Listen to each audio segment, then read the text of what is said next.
علیکم ورحمۃ اللہ تعالی وبرکاتہ نحمده ونصلی ونسلم علی رسولہ الکریم اما بعد فاعوذ باللہ من الشیطان الرجیم بسم اللہ الرحمن الرحیم یا ایہا الذین آمنوا استعینوا بالصبر والصلاۃ ان اللہ مع الصابرین صدق اللہ العظیم۔ آئیے ہم اور آپ سب سے پہلے حضور سرور کائنات، فخر موجودات، باعث تخلیق کائنات، احمد مجتبی محمد مصطفیٰ صلی اللہ علیہ وسلم کی مقدس بارگاہ میں درود و سلام کا ہدیہ پیش کریں اور پڑھیں اللہم صلی علی سیدنا و مولانا محمد معدن الجود والکرم وآلہ الکرام وابنہ الکریم وبارک وسلم صلاة و سلاما علیکہ یا رسول اللہ صلی اللہ تعالی علیہ وسلم۔ عزیزان ملت اسلامیہ، ہم نے جو یہ سلسلہ شروع کیا ہے اے ایمان والو، اس سلسلے کا آج دوسرا پروگرام ہے، دوسرا حصہ ہے۔ یعنی اس پروگرام میں ہم انشاءاللہ تبارک و تعالی تسلسل کے ساتھ ان آیتوں کی تفسیر کو شامل کریں گے اور ان آیتوں کے تعلق سے کچھ ضروری باتیں بیان کریں گے جن آیتوں میں ایمان والوں کو یا ایہا الذین آمنو کہہ کر اللہ تبارک و تعالی نے خطاب فرمایا ہے۔ تو اس سے پہلے والے پروگرام میں اور بیان میں قرآن پاک کی موجودہ ترتیب کے اعتبار سے جو سب سے پہلی آیت کریمہ یا ایہا الذین آمنو سے شروع ہوتی ہے اس پر تفصیلی گفتگو ہوئی، اور آپ اس پر غور کریں۔ آج جو آیت کریمہ ہے یہ سورہ بقرہ کی 153ویں آیت 143۔ اللہ تبارک و تعالی ارشاد فرماتا ہے یا ایہا الذین آمنوا استعینوا بالصبر والصلاۃ ان اللہ مع الصابرین۔ اے ایمان والو، صبر اور نماز سے مدد چاہو، بے شک اللہ صبر کرنے والوں کے ساتھ ہے نا۔ اب اس آیت کریمہ میں آپ غور کریں تو اس میں اعمال کا ذکر ہو رہا ہے، نیک اعمال کا ذکر ہو رہا ہے اور عبادتوں کا ذکر ہو رہا ہے۔ ترتیب کے اعتبار سے یا ایہا الذین آمنو والی یہ دوسری آیت کریمہ ہے، اور قرآن پاک کی یہ جو موجودہ ترتیب ہے نا یہ بھی توقیفی ہے۔ توقیفی کا کیا مطلب ہوا کہ قرآن پاک کی جو آیتیں ہیں، آیتوں کی جو ترتیب ہے اور سورتوں کی جو ترتیب ہے یہ نبی پاک صلی اللہ علیہ وسلم نے بتائی، اپنے صحابہ کو اس کی رہنمائی فرمائی کہ کون سی آیت کس کے بعد رکھنی ہے، کون سی سورت کو کس کے بعد رکھنا ہے، کون سی آیت کو کون سی سورت میں رکھنا ہے۔ یقیناً یہ پاروں کی جو ترتیب ہے 30 پارے یہ بعد میں بنائے گئے ہیں، لیکن سورتوں کی اور آیتوں کی ترتیب یہ نبی پاک صلی اللہ علیہ وسلم نے خود ارشاد فرمائی، خود اس کے تعلق سے حضور پاک صلی اللہ علیہ وسلم نے رہنمائی فرمائی ہے، اور حضور جو بتائیں وہ اللہ کی طرف سے ہوا کرتا ہے۔ تو اس کا مطلب یہ ہے کہ سورتوں کی اور آیتوں کی جو ترتیب ہے یہ اللہ تبارک و تعالیٰ کی طرف سے ہے، اور اس ترتیب کے اعتبار سے سب سے پہلی یا ایہا الذین آمنو والی آیت کریمہ جو پچھلے پروگرام میں شامل کی گئی تھی اس میں نبی پاک صلی اللہ علیہ وسلم کی بارگاہ کا ادب و احترام سکھایا گیا۔ یعنی ایمان لانے کے بعد سب سے زیادہ ضروری چیز کوئی ہے، نماز سے بھی زیادہ ضروری اور حج سے زیادہ ضروری، عبادتوں سے زیادہ ضروری اگر کوئی چیز ہے تو وہ حضور کی بارگاہ کا ادب و احترام ہے۔ کیونکہ اگر کوئی حضور کی بارگاہ کا گستاخ ہے معاذ اللہ، یا معاذ اللہ حضور کی شان میں بے ادبی کرتا ہے اور پھر وہ لاکھوں نمازیں پڑھے، لاکھوں عبادت کر لے، یہ ساری عبادتیں اور نمازیں دھری کی دھری رہ جائیں گی، کچھ بھی کام نہیں آئے گا۔ حضور کا ادب اگر دل میں ہے، حضور کی محبت دل میں ہے، تعظیم اگر حضور پاک صلی اللہ علیہ وسلم کی دل میں ہے تو پھر نمازیں بھی کام آئیں گی، پھر روزے بھی کام آئیں گے، اور یہ نیک اعمال بھی کام آئیں گے۔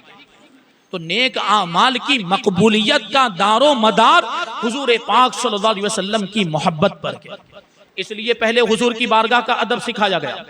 سب سے پہلی یا ایھا الذین آمنو والی آیت کریمہ اس میں یہ بتایا گیا کہ حضور کی بارگاہ میں کیسے الفاظ بولنے ہیں، کیسے الفاظ نہیں بولنے ہیں۔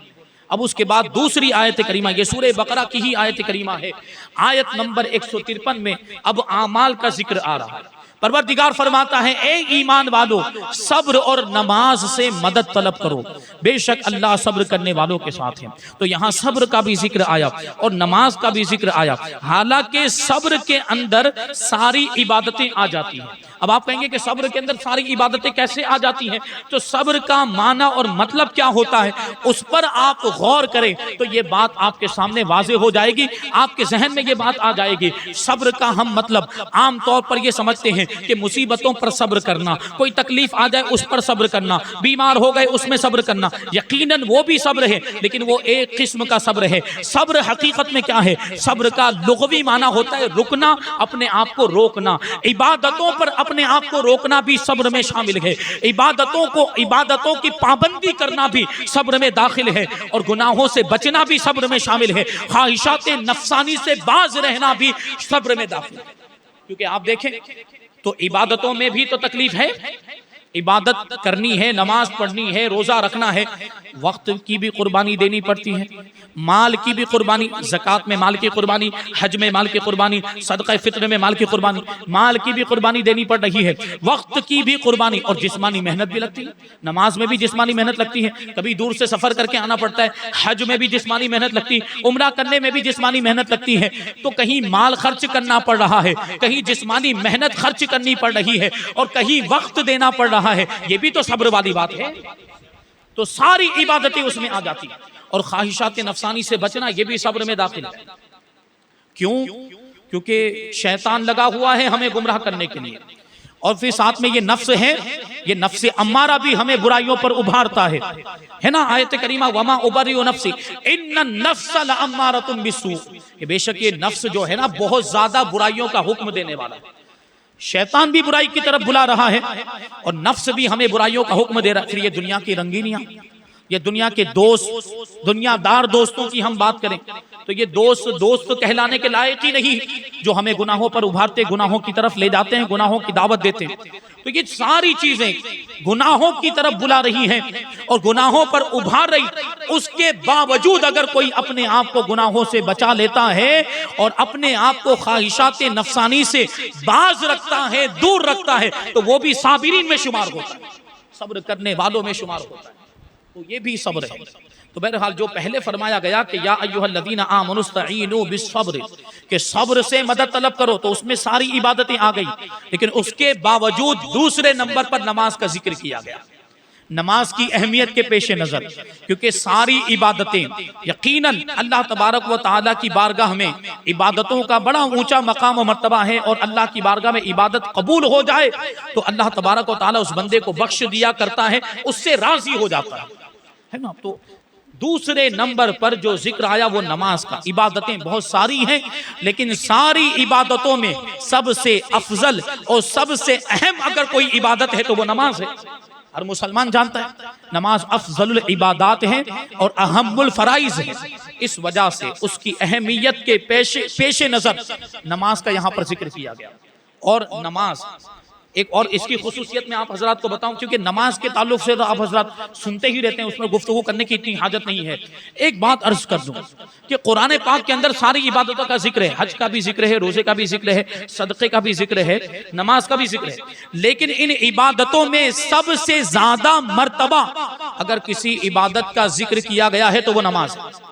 سب سے زیادہ کسی عبادت کا ذکر قرآن پاک کے اندر آیا ہے وہ نماز ہے، اسی سے ہم کو اس کی اہمیت کا اندازہ لگانا چاہیے۔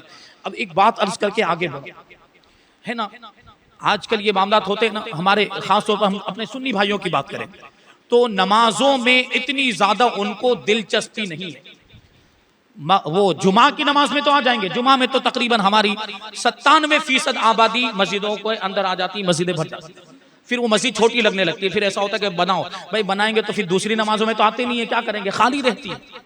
یہ بات ہے، علماء کرام سمجھا کے تھک جاتے ہیں، اصلاح کے پروگرام ہو رہے ہیں اور دوسرے طریقے اختیار کیے جا رہے ہیں کہ لوگ نمازوں کی طرف آئے، نمازوں کی طرف لوگوں کو لانے کے لیے مختلف طریقے اپنائے جا رہے ہیں اور اختیار کیے جا رہے ہیں، لیکن اس کے باوجود لوگوں کے اندر نمازوں کی رغبت پیدا نہیں ہو رہی۔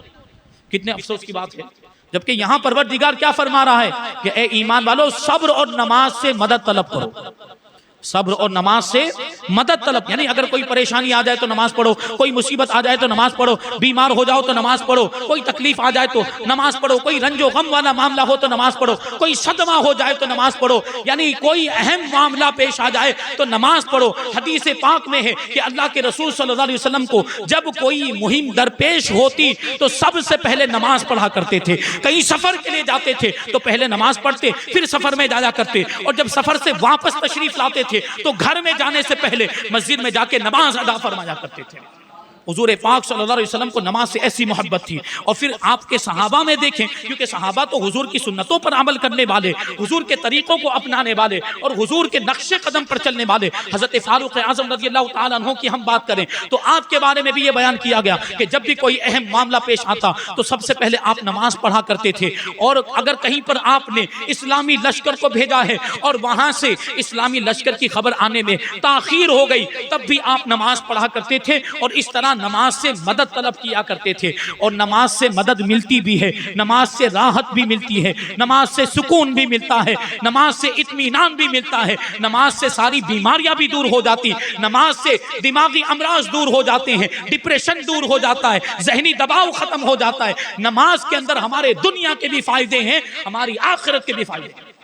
حضرت عبداللہ ابن محمد ابن حنفیہ بیان کرتے ہیں کہ ایک مرتبہ میں اور میرے والد صاحب حضرت محمد ابن حنفیہ، یہ حضرت علی کے بیٹے ہیں دوسری بیوی سے، خاتون جنت سے نہیں، حضرت محمد ابن حنفیہ ان کے بیٹے حضرت عبداللہ بیان کرتے ہیں کہ میں اور میرے والد صاحب یعنی حضرت محمد ابن حنفیہ ایک مرتبہ ہم اپنے ایک انصاری رشتہ دار کی عیادت کے لیے گئے، وہ بیمار ہو گئے تھے تو ان کی بیمار پرسی کے لیے گئے، ان کی حالت دریافت کرنے کے لیے گئے، خیریت پوچھنے کے لیے گئے۔ تو ہم لوگ وہاں پر بیٹھے ہوئے تھے کہ اتنے میں نماز کا وقت ہوا تو انہوں نے کیا کہا، نماز کا وقت ہوا تو انہوں نے کیا کہا اپنے گھر والوں سے، اپنے گھر والوں میں سے کسی کو پکار کر کہتے ہیں کہ اے لڑکی، نماز کے ذریعے سے مجھے راحت پہنچاؤ، نماز کے ذریعے سے مجھے آرام پہنچاؤ، یعنی میرے لیے نماز کا انتظام کرو، یعنی نماز کا وقت ہو گیا ہے، اذان ہو رہی ہے، پانی لے کر آؤ، بیمار ہیں لیکن کیا کہتے ہیں، پانی لے کر آؤ تاکہ میں وضو کر کے نماز ادا کروں، میرے دل کو سکون مل جائے، میرے دل کو قرار مل جائے۔ حضرت عبداللہ ابن محمد ابن حنفیہ کہتے ہیں کہ ہم لوگوں نے ان سے پوچھا کہ نماز میں راحت کیسے، نماز میں آرام کیسے ملتا ہے، نماز میں سکون کیسے ملتا ہے؟ تو وہ جواب دیتے ہیں، وہ انصاری بزرگ وہ جواب دے کر کہتے ہیں کیا تم نے یہ حدیث پاک نہیں سنی، ایک مرتبہ جب نماز کا وقت ہوا، جب اذان کا وقت ہوا تو اللہ کے رسول صلی اللہ علیہ وسلم نے حضرت بلال سے ارشاد فرمایا، بلکہ یہ حضور کا طریقہ تھا، جب بھی اذان کا وقت ہوتا تھا اللہ کے رسول صلی اللہ علیہ وسلم حضرت بلال سے ارشاد فرماتے تھے کہ بلال اذان دے کر ہمارے قلب کو تسکین پہنچاؤ، ہمارے دل کو راحت پہنچاؤ۔ تو اس سے کیا پتا چلا کہ نماز سے دل کو سکون ملتا ہے، نماز سے دل کو راحت ملتی ہے، نماز ایسی عبادت ہے۔ آج اس طرح کی دماغی بیماریاں کتنی بڑھ گئی ہے، دل کی بیماریاں کتنی بڑھ گئی ہے، اور بے سکینی کے معاملات، بے قراری کے معاملات، ڈپریشن کے معاملات اور ذہنی تناؤ کے معاملات اور ٹینشن کے معاملات کتنے زیادہ بڑھ گئے ہیں۔ ان ساری چیزوں کا علاج ایک ہی ہے، وہ ہے نماز، اور نماز کو چھوڑ کر ہم دوسری جگہ پر علاج تلاش کر رہے ہیں تو کہاں سے یہ بیماریاں دور ہوں گی؟ ہمیں تو ہمارے مذہب نے، ہمارے اسلام نے، ہمارے آقا نے اتنا بہترین علاج عطا فرمایا کہ عبادت کی عبادت بھی ہو رہی ہے اور بیماریوں سے شفا بھی مل رہی ہے، سکون بھی مل رہا ہے۔ لیکن جو کرے اس کے لیے ہے نا، جو پابندی کرے اس کے لیے ہے۔ تو بہرحال یہاں پر یہ بات آپ ذہن میں رکھیں، نماز بہت ہی اہم عبادت ہے، اور جو فریضے ہیں اللہ تبارک و تعالیٰ کی طرف سے ہم پر جو لاگو کیے گئے ان میں سب سے اہم فریضہ، سب سے ضروری ہے، تو نماز کی پابندی بھی ضروری ہے۔ صبر کے تعلق سے آپ نے سماعت کیا، اور پھر اللہ تبارک و تعالیٰ ارشاد بھی فرماتا ہے ان اللہ مع الصابرین، کہ بے شک اللہ صبر کرنے والوں کے ساتھ، یعنی آپ مصیبتوں پہ صبر کریں تب بھی آپ اللہ تبارک و تعالیٰ آپ کی مدد فرمائے گا۔ اگر آپ عبادتوں کی پابندی کریں، یہ بھی صبر ہے، تو اللہ تبارک و تعالیٰ اس وقت بھی آپ کی مدد فرمائے گا۔ اور اگر آپ گناہوں سے باز رہتے ہیں، خواہشات نفسانی سے اپنے آپ کو بچا لیتے ہیں، تب بھی اللہ تبارک و تعالیٰ کی مدد آپ کے شامل حال رہے گی۔ آج ہم دیکھیں نا، اللہ کی مدد نہیں آ رہی، اللہ کی مدد نہیں آتی، تو ہم غور کریں کہ یہ تین کام ہم کر رہے ہیں کہ نہیں کر رہے ہیں۔ مصیبتوں پہ صبر ہم کر رہے ہیں؟ نہیں، مصیبتیں آتی واویلا کرنا شروع کر دیتے ہیں، کوئی تکلیف آئی چیخنا چلانا شروع ہے، یہ ہو گیا وہ ہو گیا، شکایت کرنے لگ جاتے ہیں۔ ہوتا ہے نا ایسا. اور نماز کی پابندی ہم کر رہے ہیں کہ نہیں کر رہے ہیں, یہ بھی آپ دیکھیں. خواہشات نفسانی اور گناہوں سے ہم بچ رہے ہیں کہ نہیں بچ رہے. ہم میں کوئی بھی ایسی چیز نہیں پائی جا رہی ہے کہ جس کی وجہ سے, جس کی برکت سے اللہ کی مدد آئے اور پھر ہم کہتے کہ اللہ کی مدد نہیں آ رہی. ہم نے کام ہی کون سا ایسا کیا ہے کہ جس کی وجہ سے اللہ کی مدد آئے؟ ہمارے تو اعمال ایسے ہیں سر سے لے کر پاؤں تک گناہوں میں ڈوبے ہوئے ہیں اور پھر کہتے ہیں کہ اللہ کی مدد نہیں آتی. کیا ہم اس قابل ہیں, اس لائق ہیں کہ اللہ کی مدد آئے ہمارے لیے؟ ہمیں اس لائق بننا پڑے گا, ہمیں اس قابل بننا پڑے گا. صحابہ کے لیے مدد آتی تھی, مجاہدین اسلام کے لیے اللہ کی مدد آتی تھی. کیوں؟ کیونکہ ان کا ایمان مضبوط تھا, وہ شریعت کے پابند تھے, ان کی ایک بھی نماز چھوٹتی نہیں تھی. تو ان کے لیے فرشتے آیا کرتے تھے, ان کے لیے مدد آتی تھی اللہ کی طرف سے. اور ہمارے لیے آج مدد نہیں آ رہی کیونکہ ہمارے اعمال برے ہو گئے, ہم گناہوں میں مبتلا ہو گئے, ہم نیکیوں سے دور ہو گئے, ہم نے فرائض کی پابندی چھوڑ دی. اس وجہ سے ہم پر عذاب بھی آ رہا ہے, طرح طرح کی مصیبتیں بھی آ رہی, اور یہ جو ظالم حاکم مسلط کر دیے گئے ہیں یہ بھی ہماری بدعمالیوں کا نتیجہ. تو صبر کا دامن بھی مضبوطی کے ساتھ تھامنا پڑے گا اور نماز کا دامن بھی مضبوطی کے ساتھ تھامنا پڑے گا, تو انشاءاللہ کامیابی ملے گی, اللہ کی مدد آئے گی. سو صبر جو ہے بہت اہم چیز ہے. اور یہاں پر آپ دیکھیں غور کریں گے تو ہمارا ایک عقیدہ بھی ثابت ہوتا ہے. اہل سنت و جماعت کا عقیدہ غیر اللہ سے مدد مانگنا جائز ہے. اللہ تبارک و تعالیٰ خود ارشاد فرما رہا ہے, اے ایمان والو صبر سے اور نماز سے مدد طلب کرو. اب صبر اور نماز کیا اللہ ہے؟ اللہ کے علاوہ ہے نا. غیر اللہ کا مطلب یہ ہوتا ہے اللہ کے علاوہ. اللہ تبارک و تعالیٰ خود حکم دے رہا ہے کہ صبر سے مدد طلب کرو اور نماز سے مدد طلب کرو. یہ اللہ تبارک و تعالیٰ نے خود قرآن پاک کے اندر ارشاد فرمایا. اور اللہ تبارک و تعالیٰ شرک کی تعلیم تو دے ہی نہیں سکتا. اس کا مطلب یہ ہوا کہ غیر اللہ سے مدد مانگنا شرک نہیں بلکہ جائز ہے اور یہ اللہ کے حکم کے مطابق ہے. نماز اور یہ صبر بھی تو غیر اللہ ہے. اور یہاں اس آیت کریمہ کی تفسیر کے اندر یہ بھی بیان کیا گیا کہ اس کا ایک مطلب یہ بھی ہوتا ہے کہ نماز کے وسیلے سے اور صبر کے وسیلے سے اللہ تبارک و تعالیٰ کی بارگاہ میں دعا کرو تو انشاءاللہ تبارک و تعالیٰ تمہاری دعائیں مقبول ہو جائیں. دعا قبول کروانی سب کی خواہش ہے کہ میری دعا قبول ہو جائے, ہے نا. اور دعا قبول کرنے کا ذریعہ اللہ نے ہمیں عطا فرمایا. نماز پڑھو, نماز کے بعد دعا کرو, انشاءاللہ نماز کی برکت سے آپ کی دعا قبول ہو جائے گی. لیکن نماز پڑھنی ہی نہیں ہے تو دعا کہاں سے قبول ہوگی؟ نماز چھوڑ کر اللہ کو ناراض کر لیا, نماز چھوڑ کر اللہ کو ناراض کر لیا, پھر دعا کر کے اسی پروردگار سے امید رکھتے ہیں کہ ہماری دعا قبول ہو جائے. پہلے تو آپ نے اسی پروردگار کو ناراض کر دیا ہے, پہلے راضی کرنا پڑے گا تب آپ دعا مانگیں گے تو انشاءاللہ دعا قبول ہو جائے گی. نماز پڑھ کے دعا کریں, یہ بات آپ ذہن میں. تو اعمال کو وسیلہ بنانے کا حکم دیا گیا, اور جب اعمال کو, نیک اعمال کو وسیلہ بنایا جا سکتا ہے تو اللہ کے نیک بندوں کو وسیلہ کیوں نہیں بنایا جا سکتا؟ عقیدہ ثابت ہوا نا. جب نیک اعمال کو وسیلہ بنایا جا سکتا ہے تو نیک لوگوں کو وسیلہ کیوں نہیں بنایا جا سکتا؟ دیکھیے ایک واقعہ سنا مسلم شریف کے اندر, یہ واقعہ لکھا ہے. نبی پاک صلی اللہ علیہ وسلم نے ارشاد فرمایا, یہ بڑا مشہور واقعہ تعمیر ادب کے اندر بھی موجود, بچوں نے پڑھا ہوگا مدرسے کے اندر. 3 لوگوں کا واقعہ. اگلی امتوں میں, اگلی قوموں میں 3 لوگ تھے, سفر میں گئے تو راستے میں اچانک بارش ہونے لگ گئی. تو بارش سے بچنے کے لیے ان لوگوں نے ایک غار میں پناہ لی, ایک گفا میں پناہ لی. لیکن اچانک کیا ہوا, طوفان بھی چل رہا تھا, ہوا بھی چل رہی تھی. اس کی وجہ سے ایک بہت بڑی چٹان, ایک بہت بڑا پتھر لڑک کر وہ غار کے دہانے پر آ گیا اور غار کا دہانہ پورے طور پر بند ہو گیا. یعنی اب اندر سے باہر نکلنے کا کوئی راستہ نہیں. اب وہ لوگ اندر پریشان, اتنی بڑی چٹان کہ 3 لوگ, وہ 3 ہی لوگ تھے, 3 لوگ مل کر بھی اس کو ہٹا نہیں سکتے. اب ان لوگوں نے آپس پہ غور و فکر کیا, اس نتیجے پر پہنچے, یہ فیصلہ کیا کہ ہم لوگ اپنے اپنے نیک اعمال پر غور کریں اور ان میں جو سب سے اچھا عمل ہو, جو صرف اور صرف اللہ کی رضا کے لیے کیا گیا ہو, اس نیک عمل کا وسیلہ اللہ کی بارگاہ میں پیش کریں اور یہ عرض کریں کہ یہ چٹان ہٹ جائے اور ہم یہاں سے باہر نکل جائیں, ہمیں اس سے نجات مل جائے. تو تینوں آدمی میں سے پہلے نے کیا کہا, اللہ تبارک و تعالیٰ کی بارگاہ میں عرض کرتا ہے کہ پروردگار, میرے والدین, میرے ماں باپ بوڑھے ہیں, کمزور ہو گئے, میرے چھوٹے چھوٹے بچے ہیں. میرا یہ معمول ہے کہ روزانہ جانوروں کو لے کر چرانے کے لیے جاتا ہوں اور جب شام کو واپس آتا ہوں جانوروں کا دودھ دوہ کر, دودھ نکال کر سب سے پہلے اپنے ماں باپ کو پلاتا ہوں, پھر اپنے بچوں کو پلاتا ہوں, پھر خود پیتا ہوں. ایک مرتبہ کیا ہوا کہ جانوروں کو چرانے کے لیے گیا میں. اب وہ جانوروں کے لیے چارہ ڈھونڈنے کے لیے تلاش کرنے کے لیے میں کافی دور نکل گیا, تو واپس آنے میں مجھے تاخیر ہو گئی. گھر پہنچا, میں نے دیکھا کہ ماں باپ سو گئے. اب دودھ دو کر میں نے دودھ نکال کر برتن میں رکھ لیا. اب ماں باپ کو جگانا بھی گوارا نہیں, اور ماں باپ کو دودھ پلائے بغیر خود پینا اور بچوں کو پلانا بھی گوارا نہیں. یہ بھی ماں باپ کا ایک ادب ہے, یہ بھی ماں باپ کا ادب. اور ماں باپ کا ادب و احترام خود قرآن نے ہمیں سکھایا ہے, ان کا ادب کرنے کا قرآن نے ہمیں حکم دیا ہے.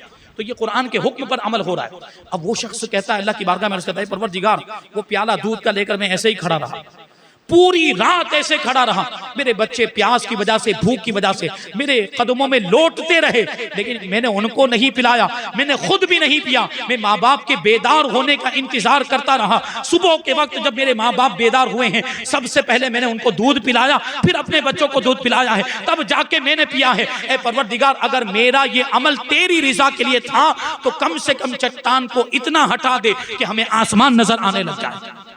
اور اس کی دعا قبول ہو گئی, چٹان تھوڑی سی ہٹ گئی, آسمان نظر آنے لگ گیا, روشنی اندر آنے لگ گئی, تو وہ تھوڑے سے خوش ہوئے. اب دوسرا شخص اللہ تبارک و تعالیٰ کی بارگاہ میں عرض کرتا ہے کہ اے پروردگار, ایک لڑکی تھی, غالباً اس کی خالہ کی بیٹی تھی یا اس کی پھوپھی کی بیٹی تھی, میں اس پر عاشق ہو گیا, میں نے اس کے گناہ کی دعوت دی, اس نے انکار کر دیا. لیکن ایک وقت ایسا آیا کہ اس کو پیسوں کی ضرورت پڑی, قحط سالی کا زمانہ تھا, میں نے اس کو 120 درہم 120 دینار دیے, اور اس کے بدلے میں نے اپنی خواہش پوری کرنے کا اس پر جو ہے کہ برانگیختہ کیا, اس کو دعوت دی. اب وہ میرے یہاں پر آ تو گئی, اور میں نے گناہ کرنے کے لیے, اپنا منہ کالا کرنے کے لیے پکا ارادہ کر لیا, یہاں تک کہ میں دونوں اس کے پاؤں کے درمیان بیٹھ گیا. وہ لڑکی اللہ سے ڈرنے والی تھی, مجبوری کا معاملہ تھا, اس کو پیسوں کی ضرورت تھی, اس وجہ سے یہ معاملات یہاں تک پہنچے. لیکن گناہ ہونے سے پہلے اس لڑکی نے مجھ سے کہا کہ خدا کا خوف کرو, اللہ سے ڈرو. میرے دل میں خدا کا خوف پیدا ہو گیا. اے پروردگار, تیرے ڈر سے میں وہاں سے الگ ہو گیا, اور میں نے اپنا منہ کالا نہیں کیا, میں گناہوں سے بچ گیا, میں نے اپنے آپ کو گناہ سے بچا لیا. دیکھیے, خواہشات نفسانی سے باز رہنا یہ بھی صابرین کا طریقہ ہوتا ہے, یہ بھی صبر کرنے والوں کا طریقہ ہوتا ہے. تو میں اس گناہ سے بچ گیا. اے پروردگار, اگر یہ عمل میرا تیری رضا کے لیے تھا تو اس چٹان کو اور تھوڑا سا کھول دے. اللہ تبارک و تعالیٰ کے حکم سے وہ چٹان ابھی بھی تھوڑی سی ہٹ گئی, لیکن ابھی بھی اتنا راستہ نہیں بنا تھا کہ وہ لوگ وہاں سے نکل سکتے تھے. اب تیسرے آدمی نے اللہ تبارک و تعالیٰ کی بارگاہ میں عرض کیا کہ اے پروردگار, ایک مرتبہ میں نے ایک مزدور کو کام پہ رکھا تھا, اور 3 سا اس کی چاول مزدوری کے طور پر مقرر کیے تھے, یعنی تقریباً 12 کلو چاول مزدوری کے طور پر میں نے مقرر کیے تھے کہ جب تم میرا یہ کام کر دو گے تو 3 سا چاول میں تم کو مزدوری کے طور پر, اجرت کے طور پر دے دوں گا. لیکن کیا ہوا, جب کام مکمل ہو گیا, اس نے اپنی مزدوری کا مطالبہ کیا, میں نے چاول اس کو دے بھی دیے,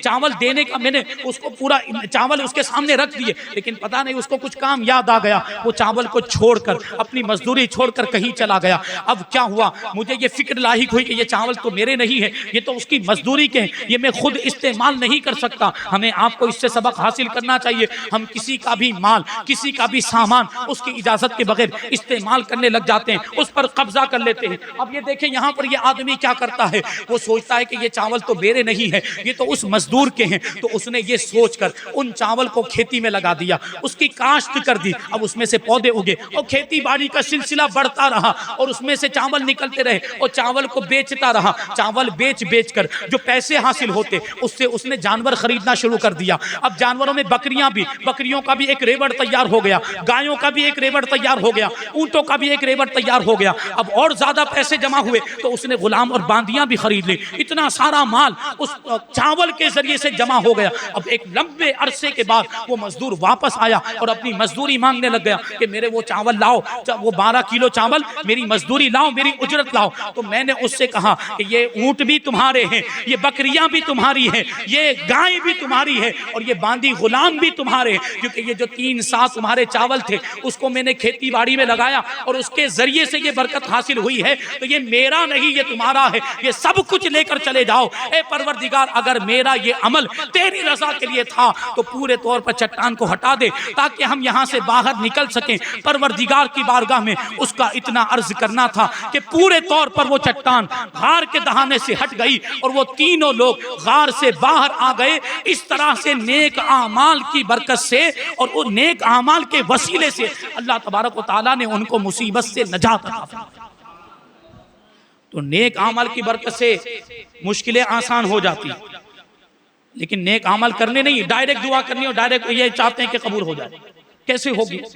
نیک عمل کو وسیلہ بنانا پڑے گا اور صبر کا دامن بھی تھامنا پڑے گا۔ صبر کے تعلق سے ایک واقعہ بیان کہ بزرگوں کے اندر صبر کا کیسا مادہ کہ انہوں نے مثالیں قائم کر دی، صبر کی مثالیں۔ روایتوں میں حضرت اسمعی رضی اللہ تعالیٰ عنہ ایک بزرگ گزرے ہیں، وہ بیان کرتے ہیں کہ ایک مرتبہ ہم لوگ، میں اور میرا ایک دوست، ہم دونوں سفر میں تھے کہ جنگل میں سفر کرتے کرتے ہم راستہ بھول گئے، تو دور ایک جنگل میں ہی ایک خیمہ نظر آیا، تو ہم اس خیمے کے پاس گئے اور زور سے سلام کیا کہ اندر کوئی ہو تو اس کو پتہ چل جائے۔ تو اندر سے ایک خاتون باہر آئی اور انہوں نے ہمارے سلام کا جواب دیا اور پوچھنے لگی کہ آپ کون ہو، کہاں سے آئے؟ تو ہم نے ہمارا پورا واقعہ بیان کیا کہ ہم راستہ بھٹک گئے ہیں۔ تو وہ نیک خاتون غریب تھی، جھونپڑی میں رہ رہی ہے، خیمے میں رہ رہی ہے، لیکن بڑی صابرہ، بڑی صبر کرنے والی خاتون۔ اس نے کہا کہ ٹھیک ہے، آپ لوگ آ ہی گئے ہو تو ہمیں مہمان نوازی کرنے کا آپ لوگ موقع دیجیے۔ یعنی اجنبی آدمی ہیں، ان کے ساتھ کوئی جان پہچان نہیں ہے، لیکن مہمان نوازی کرنے کے لیے تیار ہو گئی۔ اب اس نے یہ کہا کہ تھوڑی دیر کے لیے آپ اپنا چہرہ دوسری طرف گھما لیجئے۔ غریب تھی کیونکہ اس کے یہاں پہ زیادہ کوئی انتظام نہیں تھا، بچھانے وغیرہ کے لیے چٹائی بھی نہیں تھی، تو چہرہ ادھر کرنے کے لیے اس نے اسی لیے کہا۔ جب ان لوگوں نے چہرہ دوسری طرف گھمایا، اس نے اپنے جسم پر، جو اوپر والے جسم پر جو چادر اوڑھی تھی، وہ چادر اتار کر ان کے بیٹھنے کے لیے زمین پر بچھا دی، اور خود جو گھر کا جو خیمے کا جو پردہ تھا اس کی اوٹ میں چلی گئی، خود وہاں پر پردے کی اوٹ میں چلی گئی، اور ان لوگوں سے کہا کہ آپ دونوں اس پر بیٹھ جائیے، ابھی تھوڑی دیر میں میرا لڑکا آئے گا، میرا بیٹا آئے گا، تو انشاءاللہ آپ کی مہمان نوازی کا ہم انتظام کر دیں گے۔ اب اسی حالت میں تھے، حضرت اسمعی بیان کرتے کہ ہم نے دیکھا کہ دور سے ایک اونٹ سوار آ رہا ہے، اونٹ پر سوار ہو کر ایک شخص آ رہا ہے۔ خاتون نے اندر پردے کے پیچھے سے دیکھا اور کہا کہ یہ اونٹ تو میرے بیٹے کا ہے، لیکن اونٹ پر جو آدمی سوار ہو کر آ رہا ہے وہ میرا بیٹا نہیں ہے۔ اونٹ میرے بیٹے کا ہے، لیکن اونٹ پر جو آدمی سوار ہے وہ میرا بیٹا نہیں ہے۔ اب جب وہ سوار قریب آیا تو اس نے قریب آنے کے بعد اس خاتون کو پکار کر کہا کہ اے ام عقیل، اس کے بیٹے کا نام عقیل تھا، اے ام عقیل، اللہ تبارک و تعالیٰ تیرے بیٹے کے معاملے میں تجھے اجر عظیم عطا فرمائے۔ یہ کنایہ والے الفاظ تھے۔ وہ عورت سمجھ گئی، اس عورت نے کہا کیا میرے بیٹے کا انتقال ہو گیا؟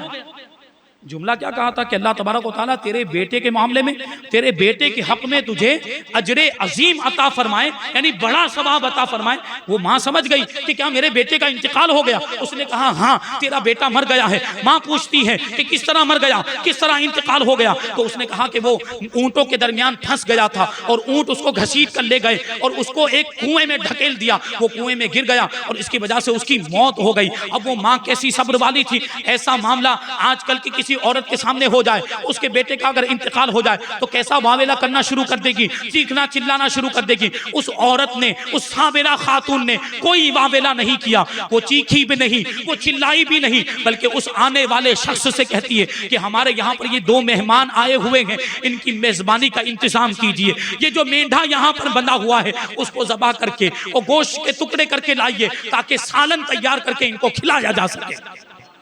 سوچنے جیسی بات ہے کہ ایک طرف بیٹے کا انتقال ہو گیا ہے، کیا ایسی حالت میں میزبانی کرنے کو دل چاہے گا یا کسی مہمان کی مہمان نوازی کرنے کا دل چاہے گا، کھانا بنانے کا دل چاہے گا؟ لیکن وہ خاتون مہمان نوازی کی فضیلت کو جانتی تھی اور اس کو پتا تھا، اس نے صبر کیا اور آنے والے سے کہا کہ مینڈھا ذبح کر کے لاؤ۔ مینڈھا ذبح بھی کیا گیا، سالن تیار بھی کیا گیا، مہمانوں کو کھلایا بھی گیا۔ اب اس کا یہ مطلب بھی نہیں کہ مہمان نوازی ہو گئی اور اس کے بعد رونا دھونا شروع کر دے یا واویلہ کرنا شروع کر دے۔ جب پہلی جب خبر ملی ہے، جب پہلا صدمہ اس کو لگا ہے، اب اس نے صبر کیا تو بعد میں کیوں واویلہ کرتی؟ اب جب کھانا ہو گیا، حضرت اسمعی بیان کرتے ہیں ایسی صبر والی عورت ہم نے اس سے پہلے کبھی نہیں دیکھی تھی۔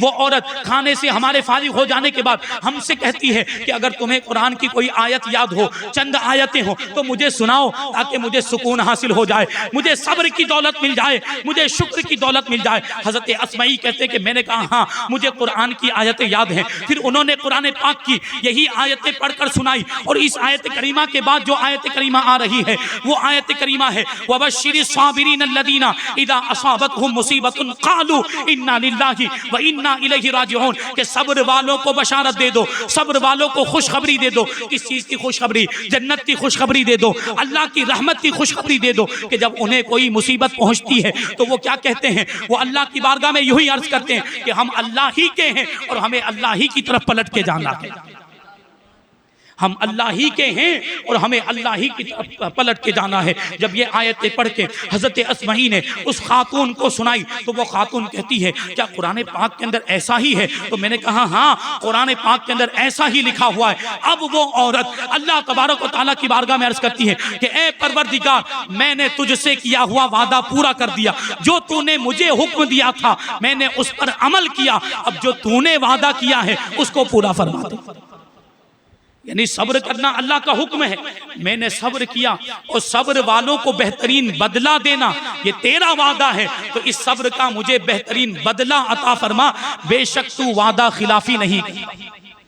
پروردگار کی بارگاہ میں اس عورت نے یہ عرض کی، وہ کیسی صبر کرنے والی عورت تھی۔ صبر کرنے کے بڑے فائدے، صبر کرنے والے سے اللہ راضی ہو جاتا ہے، اور صبر کرنے والے کو اس کے عمل سے زیادہ ثواب ملتا ہے، اور اللہ تبارک و تعالیٰ بے حساب اس کو اجر عطا فرماتا ہے۔ قیامت کے دن صبر کرنے والے جب پہنچیں گے نا تو دوسرے لوگ جنہوں نے صبر نہیں کیا ہوگا وہ حسرت کی نگاہوں سے، افسوس کی نگاہوں سے ان لوگوں کو دیکھیں گے، کیونکہ ان کا بڑا اونچا مقام و مرتبہ ہوگا۔ پھر فرمایا گیا کہ صبر کرنے والوں پر اللہ کی رحمتیں نازل ہوتی ہیں، اللہ کی مغفرت نازل ہوتی ہے، اللہ تبارک و تعالیٰ کے درود نازل ہوتے ہیں۔ اولئک علیہم صلوات من ربہم ورحمہ واولئک هم المہتدون۔ اور صبر اللہ تبارک و تعالیٰ کی، اللہ تبارک و تعالیٰ کے خزانوں میں سے ایک خزانہ ہے، اور صبر ساری نیکیوں کی کنجی اور ساری نیکیوں کی چابی ہے، اور صبر کرنے والے کو اللہ تبارک و تعالیٰ اپنا محبوب بنا لیا کرتا ہے۔ اب جب بندہ اللہ کا محبوب بن گیا ہے تو کیا جہنم میں جائے گا؟ اللہ جس کو پسند فرماتا ہے، اللہ جس سے محبت فرماتا ہے، کیا اسے جہنم میں ڈالے گا؟ نہیں، وہ بندہ جنت میں جائے گا۔ تو یہ صبر کی برکت ہے، یہ صبر کی فضیلت ہے۔